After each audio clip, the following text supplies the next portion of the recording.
It is a new era in our country. President Biden and Vice President Harris are now the leaders of our country. So in saying that, I thought I'd take a moment to address the very thing that they claim that they want to go after in our country and what our country could actually use, and that's unity. Now, I will say, Mr. President, that I didn't vote for you, but as an American, I will stay true to what I actually believe, and that is the office that you hold.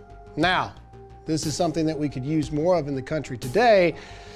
I didn't vote for you, but you are the President of the United States, and in saying that, I want to talk to you about a couple of things. Now, you've claimed that you want to be the party of unity. You claim that it's time for conservatives and the left to put our differences aside and actually make America better.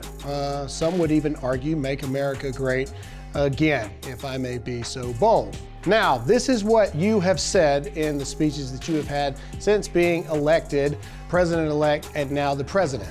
It goes like this. The work of the moment and the work of the next 4 years must be the restoration of democracy, of decency, honor, respect, the rule of law.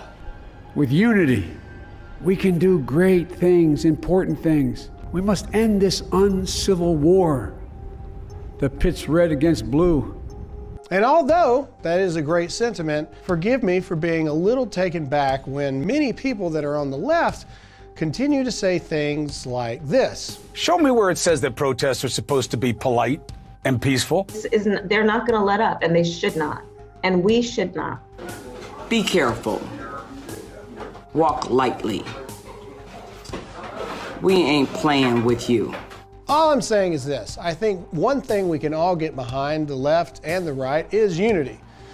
Our country for sure needs it because right now it seems like we don't agree on anything, about anyone. In fact, if we're really being honest, the entire system is broken, isn't it? In fact, most Americans don't even believe in the integrity of our elections anymore. So, Mr. President, I'm asking you to put your money where your mouth is. I'm asking you and your new administration to prove us wrong and fix election integrity. In fact, if there's not any issues with an exorbitant amount of mail-in voting, then prove it. Help us as Americans believe that this election was on the up and up, that this election was free and clear, and this election can be trusted by all Americans for the future of America to come. Because the truth of the matter is, you have inherited a major problem, and a vast majority of Americans do not believe that they can trust their vote. And if Americans do not trust in their vote, then we've already lost the key core of what it means to actually be an American. If Americans cannot believe that their individual thoughts and their individual feelings and their individual beliefs and their individual desires can be heard through the power of voting, then what's really the point? We've got 2 years. You have control of the House, you have control of the Senate, and now the presidency as well. To be honest, this isn't the outcome I wanted. This isn't the outcome at least 70+ million Americans wanted either. But this is where we find ourselves today. So, just like I would with any president, I am challenging you, Mr. President and Mrs. Vice President, to this. Dedicate your administration to proving and reinstilling in the American people the belief that our system is not broken. Prove to us that the election integrity is there. Prove to us that massive mail-in voting is okay and that we can trust that our will as Americans will be heard. Prove to us that you have our best interest in mind. Prove to us that you don't want our small businesses to close and our economy to be a disaster.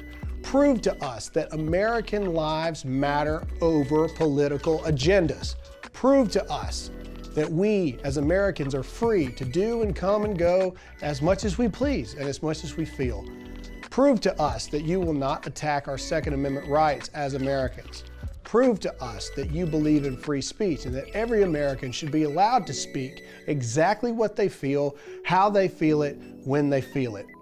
Prove to us that you love America, and prove to us that America is the greatest country in the world to you.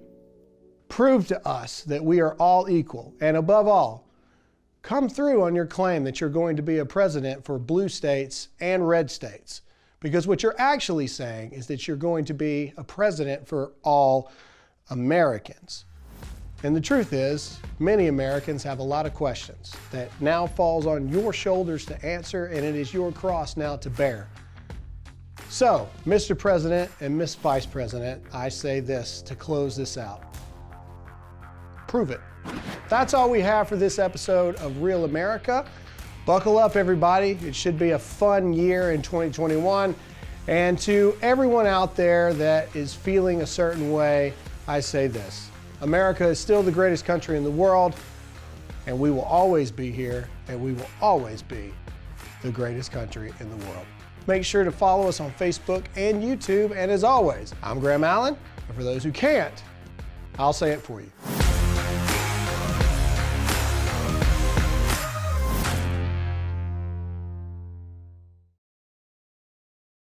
What's up, guys? Graham Allen here. If you like the video you just watched, be sure to subscribe to the official Turning Point USA channel to keep up with everything we've got going on now.